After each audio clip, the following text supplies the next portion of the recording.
आज मैं आपको हड़प्पा के इतिहास के बारे में बताता हूं, तो वीडियो को पूरा देखिए और चैनल को सब्सक्राइब कर लें। कहानी की शुरुआत किसी आर्कियोलॉजिस्ट से नहीं बल्कि एक भगोड़े से होती है। साल 1826 भारत का पंजाब इलाका जो आज पाकिस्तान में है, एक अंग्रेज सिपाही James Lewis British East India Company की सेना से भाग खड़ा हुआ था। उसे अपनी पहचान छुपानी थी, इसलिए उसने अपना नाम बदलकर चार्ल्स मैसन रख लिया। वह एक बंजारे की तरह घूम रहा था। तभी उसे एक अजीब जगह दिखाई दी। एक वीरान मैदान में ईंटों के बड़े बड़े टीले थे। वहाँ के स्थानीय लोग उन टीलों को भूतों का घर कहते थे। चार्ल्स मैसन ने अपनी डायरी में लिखा कि यहाँ एक विशाल प्राचीन शहर के खंडर हैं। यह जगह सिकंदर महान के समय की लग रही है। मैसन को अंदाजा नहीं था कि वह जिस चीज को देख रहा है वह सिकंदर से भी 2000 साल पुरानी है। वह हड़प्पा के खंडर देख रहा था, लेकिन उस वक्त किसी ने उसकी बात पर ध्यान नहीं दिया। 30 साल बाद 1856 में एक भयानक गलती हुई जिसने इतिहास को लगभग मिटा ही दिया था। अंग्रेज कराची से लाहौर तक रेलवे लाइन बिछा रहे थे।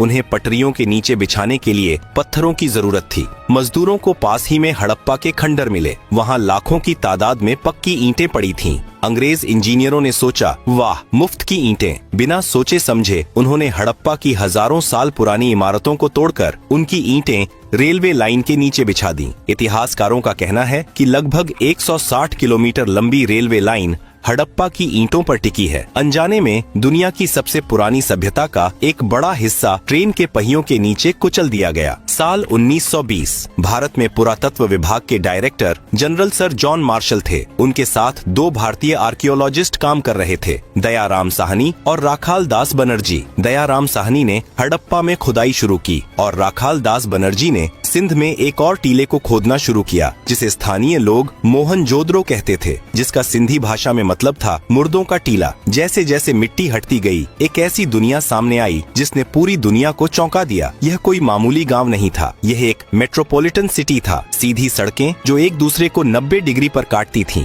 पक्की ईंटों के 2 मंजिला और 3 मंजिला घर, हर घर में अपना कुआं और बाथरूम, और सबसे हैरान करने वाली बात, कवर्ड ड्रेनेज सिस्टम। नालियां ढकी हुई थीं और हर घर का गंदा पानी मेन सीवर लाइन में जाता था। लंदन और पेरिस में भी उस वक्त ऐसा सीवेज सिस्टम नहीं था जैसा 5000 साल पहले भारत के लोगों ने बना लिया था। जॉन मार्शल ने पूरी दुनिया के सामने ऐलान किया कि भारत का इतिहास अब 2000 साल नहीं बल्कि 5000 साल पुराना हो गया है। सिंधु घाटी सभ्यता की सबसे बड़ी पहेली इसकी समानता है। हड़प्पा से लेकर मोहनजोदड़ो तक, लोथल से लेकर कालीबंगन तक यह सभ्यता 10 लाख वर्ग किलोमीटर में फैली थी, लेकिन हर शहर एक जैसा था। ईंटों का साइज हर जगह सेम था, बाट हर जगह सेम थे, सड़कों की चौड़ाई हर जगह सेम थी। बिना इंटरनेट, बिना फोन और बिना तेज गाड़ियों के इतने बड़े इलाके में इतना स्टैंडर्डाइजेशन कैसे संभव था? क्या कोई एक केंद्रीय सरकार थी जो सबको कंट्रोल करती थी, या ये लोग इतने अनुशासित थे कि खुद ही नियमों का पालन करते थे? आमतौर पर जब हम मिस्र या मेसोपोटामिया की पुरानी सभ्यताओं को देखते हैं तो वहाँ सबसे बड़ी इमारतें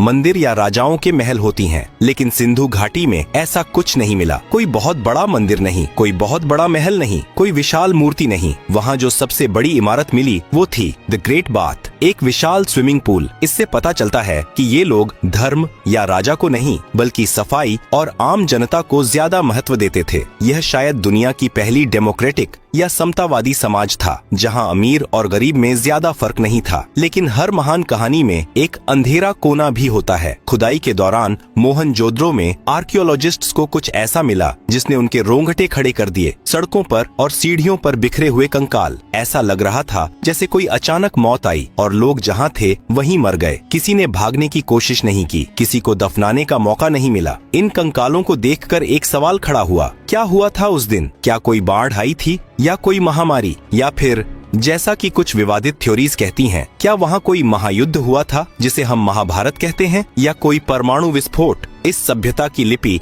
आज तक पढ़ी नहीं जा सकी है। वो पत्थर जिन पर अजीबोगरीब जानवर और चिन्ह बने हैं वो खामोश हैं। इतिहासकारों के लिए दुनिया का सबसे बड़ा सरदर्द क्या है? मिस्र के पिरामिडों के अंदर लिखी इबारतों को हम पढ़ सकते हैं, मेसोपोटामिया की मिट्टी की तख्तियों को हम पढ़ सकते हैं, लेकिन सिंधु घाटी की लिपि आज भी एक गूंगी पहेली बनी हुई है। खुदाई में हमें हजारों की तादाद में छोटी छोटी मोहरें मिली हैं। ये सेल खड़ी पत्थर की बनी है। इन पर अजीबोगरीब चिन्ह बने हैं, मछली, जार, तीर और आदमी। कुल मिलाकर 400 से ज्यादा चिन्ह मिले हैं। समस्या क्या है? समस्या यह है कि हमें आज तक कोई रोजेटा स्टोन नहीं मिला। सिंधु घाटी के लोगों ने अपनी भाषा का कोई अनुवाद नहीं छोड़ा। कुछ विद्वान कहते हैं कि यह द्रविड़ भाषा की पूर्वज है, कुछ कहते हैं यह संस्कृत से जुड़ी है, और कुछ पश्चिमी विद्वान तो यहाँ तक कहते हैं कि यह कोई भाषा है ही नहीं, ये सिर्फ सिंबल्स या लोगो हैं, जैसे आज ट्रैफिक साइन या कंपनी के लोगो होते हैं। हम नहीं जानते कि वे क्या लिख रहे थे। क्या वो भगवान के मंत्र थे या सिर्फ सामान की रसीद? सिंधु घाटी की मोहरों पर सबसे ज्यादा जिस जानवर की तस्वीर मिली है वह शेर या हाथी नहीं है, वह है एक सींग वाला जानवर। हजारों मोहरों पर एक ऐसा जानवर बना है जिसका शरीर बैल जैसा है, लेकिन सिर पर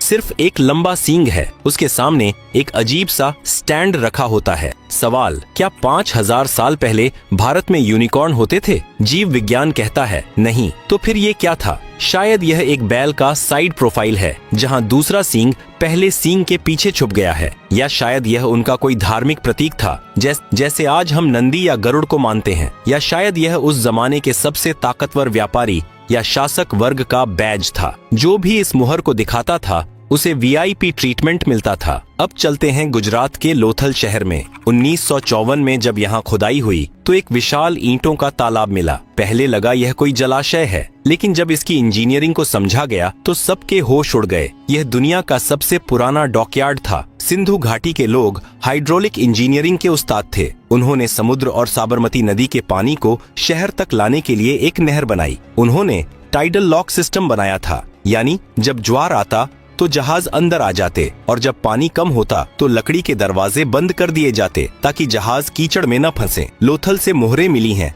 जो फारस की खाड़ी और ओमान की हैं। मेसोपोटामिया के राजाओं ने अपने लेखों में लिखा है कि वे मेलुहा नाम के देश से सामान मंगवाते थे। इतिहासकार मानते हैं कि मेलुहा ही सिंधु घाटी सभ्यता का असली नाम था। ये लोग दुनिया के पहले इंटरनेशनल बिजनेसमैन थे जो कारेलियन मनके, हाथी दांत और मोर निर्यात करते थे। मोहनजोदड़ो की खुदाई में 10.5 सेंटीमीटर की एक छोटी सी कांसे की मूर्ति मिली, जिसे दुनिया डांसिंग गर्ल कहती है। यह मूर्ति उस जमाने की मनोविज्ञान और फैशन को समझने की खिड़की है। वह लड़की नग्न है, लेकिन उसके एक हाथ में ऊपर से नीचे तक चूड़ियां भरी हुई हैं। उसका एक हाथ कमर पर है और सिर थोड़ा पीछे झुका हुआ है। उसके चेहरे पर एक गजब का आत्मविश्वास है। ब्रिटिश आर्कियोलॉजिस्ट मॉन्टिमर व्हीलर ने कहा था कि इस छोटी सी लड़की के खड़े होने के अंदाज में एक अजीब सी अकड़ है, जैसे वो पूरी दुनिया को जानती हो। इससे पता चलता है कि उस समाज में महिलाओं की स्थिति दबी कुचली नहीं थी। वे कला प्रेमी थे, फैशन जानते थे और धातुओं को पिघलाकर ढालना जानते थे। अगर आप जानना चाहते हैं कि कोई समाज कितना खुशहाल है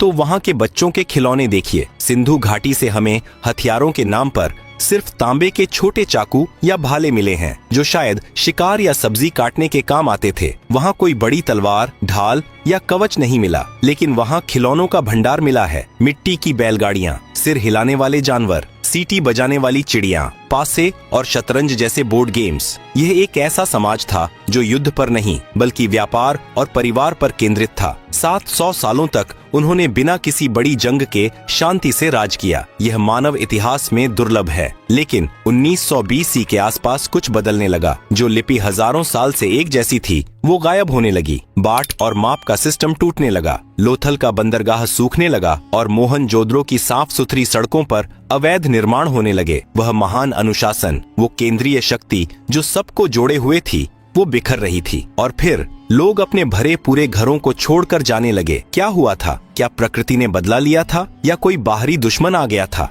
धोलावीरा शहर के गेट पर एक गिरा हुआ साइन बोर्ड मिला है जिस पर 10 बड़े अक्षर लिखे हैं। यह दुनिया का सबसे पुराना साइन बोर्ड है। शायद उस पर लिखा था स्वागत है, लेकिन अब उस शहर में स्वागत करने वाला कोई नहीं बचा था। साल 1944 British archaeologist sir Mortimer wheeler पुरातत्व विभाग के प्रमुख बने। उन्होंने मोहनजोदड़ो में मिले उन बिखरे हुए 37 कंकालों को देखा। व्हीलर ने एक सनसनीखेज थ्योरी दी। उन्होंने ऋग्वेद का हवाला दिया, जहां भगवान इंद्र को पुरंदर कहा गया है, जिसका अर्थ है किलों को तोड़ने वाला। व्हीलर ने अदालत के अंदाज में कहा कि सिंधु घाटी सभ्यता की हत्या का आरोपी इंद्र है। उनकी थ्योरी थी आर्य आक्रमण। उन्होंने कहा कि मध्य एशिया से घोड़ों पर सवार होकर आर्य आए, उन्होंने इन शांतिप्रिय व्यापारियों पर हमला किया और सबका कत्लेआम कर दिया। दशकों तक स्कूलों में यही पढ़ाया गया, लेकिन सच क्या है? आधुनिक विज्ञान ने इस थ्योरी को खारिज कर दिया है। वो कंकाल एक ही समय के नहीं थे, वे अलग अलग दशकों में मरे थे। कंकालों पर हथियारों के गहरे घाव नहीं थे जो किसी बड़े युद्ध की ओर इशारा करते। राखी घड़ी में मिले डीएनए सैंपल से पता चलता है कि यहाँ के लोगों का जीन पूल हजारों सालों से एक जैसा था। कोई अचानक विदेशी बदलाव नहीं आया था। तो अगर युद्ध नहीं हुआ तो वो मरे कैसे? हत्यारा कोई इंसान नहीं बल्कि जलवायु परिवर्तन था। सिंधु घाटी सभ्यता सिर्फ सिंधु नदी पर नहीं बल्कि एक और विशाल नदी पर निर्भर थी, घग्गर हकरा नदी, जिसे कई विद्वान पौराणिक सरस्वती नदी मानते हैं। सैटेलाइट इमेजरी और भूवैज्ञानिक बताते हैं कि करीब 2000 बीसी से 1900 बीसी के आसपास हिमालय में बड़े भूकंप आए। इन भूकंपों ने जमीन को ऊपर उठा दिया और नदियों का रास्ता बदल दिया। यमुना नदी जो पहले सरस्वती में मिलती थी, वह पूरब की तरफ मुड़कर गंगा में मिल गई। सतलज नदी पश्चिम की तरफ मुड़कर सिंधु में मिल गई। परिणाम, वह विशाल सरस्वती नदी जिसके किनारे हजारों शहर बसे थे, वह सूखने लगी। सोचिए उस मनोवैज्ञानिक डर को, जब आपके शहर का कुआं सूख जाए, फसलें मर जाएं और बारिश होना बंद हो जाए। यह एक धीमी मौत थी। लोग भूखे मरने लगे और बीमारियों ने उन्हें जकड़ लिया। मोहनजोदड़ो के वो कंकाल शायद महामारी के शिकार थे, युद्ध के नहीं। अब बात करते हैं उस सबसे विवादित और रहस्यमयी थ्योरी की जो अक्सर इंटरनेट पर तैरती है। क्या मोहनजोदड़ो में 4000 साल पहले परमाणु विस्फोट हुआ था? दावा किया जाता है कि मोहनजोदड़ो में एक खास जगह है जहां रेडियो एक्टिव राख मिली है। वहां के पत्थर पिघलकर कांच बन गए हैं, जो सिर्फ 1500 डिग्री सेल्सियस से ऊपर के तापमान पर होता है। महाभारत के सौप्तिक पर्व में एक ब्रह्मास्त्र का जिक्र है जिसकी चमक हजारों सूर्यों जैसी थी। लेकिन वैज्ञानिक सच यह है कि यह थ्योरी सुनने में रोमांचक है, पर विज्ञान इसे नहीं मानता। वो पिघले हुए पत्थर परमाणु बम से नहीं बल्कि मिट्टी के बर्तनों की भट्टियों के ज्यादा गर्म होने से बने थे। रेडियो एक्टिविटी का कोई ठोस सबूत किसी भी प्रतिष्ठित लैब ने कंफर्म नहीं किया है। वो राख सदियों से जमा हुई धूल और ईंटों का चूरा था। लेकिन यह सच है कि महाभारत में वर्णित द्वारका नगरी का डूबना और सिंधु घाटी का पतन एक ही कालखंड के आसपास हो सकता है। जब नदियां सूख गईं और शहर रहने लायक नहीं बचे, तो लोगों ने क्या किया? उन्होंने पलायन शुरू किया। वे अपने आलीशान पक्के घरों, ड्रेनेज सिस्टम और स्विमिंग पूल को छोड़कर पूरब और दक्षिण की तरफ चल पड़ा। यमुना के मैदानों और गुजरात, महाराष्ट्र के इलाकों में जाकर बस गए। लेकिन एक त्रासदी हुई। नए इलाकों में संसाधन कम थे, उन्हें वापस गांव की तरफ लौटना पड़ा। अगली कुछ सदियों में लिखना पढ़ना भुला दिया गया। ईंटों के स्टैंडर्ड साइज का ज्ञान खो गया। इंटरनेशनल ट्रेड बंद हो गया। इसे इतिहास में शहरीकरण का अंत कहा जाता है। भारत 1000 साल पीछे चला गया। तो क्या सिंधु घाटी सभ्यता पूरी तरह मर गई? नहीं, शहर मरे थे, लोग नहीं। सिंधु घाटी के लोग कहीं गायब नहीं हुए, वे हम बन गए। आज भी हम जिस तरह नमस्ते करते हैं, जिस तरह मांग में सिंदूर भरते हैं, जिस तरह पीपल के पेड़ की पूजा करते हैं या जिस तरह अपनी साधी पहनते हैं, यह सब हमें किसी किताब ने नहीं सिखाया। यह हमारे डीएनए में 5000 साल से चला आ रहा है। हड़प्पा की ईंटें टूट गईं, लेकिन उनकी संस्कृति आज भी भारत की आत्मा में सांस ले रही है। लेकिन एक सवाल अभी भी बाकी है। राखी घड़ी की हालिया डीएनए रिपोर्ट ने एक ऐसा खुलासा किया है जिसने आर्य सिद्धांत और भारतीय इतिहास की किताबों को बदलने की चुनौती दे दी है। क्या हम सच में बाहर से आए थे या हम हमेशा से यहीं थे? हरियाणा का हिसार जिला, यहाँ एक गांव है राखी घड़ी। यह जगह हड़प्पा और मोहनजोदड़ो से भी बड़ी साइट मानी जा रही है। साल 2015 से 16 में यहाँ पुरातत्वविदों ने खुदाई की और उन्हें एक 4500 साल पुराना महिला का कंकाल मिला। वैज्ञानिकों ने इस कंकाल के कान की हड्डी से डीएनए निकाला। यह एक बहुत मुश्किल काम था, लेकिन कामयाबी मिली। 2019 में जब इस डीएनए की रिपोर्ट दुनिया के सामने आई तो इतिहास की किताबों में भूचाल आ गया। उस महिला के डीएनए में स्टेपी यानी आर्यन जीन का कोई नामो निशान नहीं था, यानी तथाकथित आर्य उस समय वहाँ मौजूद नहीं थे। उसका डीएनए आज के दक्षिण भारतीय और उत्तर भारतीय दोनों से मेल खाता है। निष्कर्ष यह है कि हम सब चाहे उत्तर के हों या दक्षिण के, उसी हड़प्पा महिला के वंशज हैं। आर्य और द्रविड़ की लड़ाई शायद राजनीति ने बनाई थी। विज्ञान ने साबित कर दिया कि हड़प्पा के लोग ही आधुनिक भारतीय हैं। हम कहीं बाहर से नहीं आए,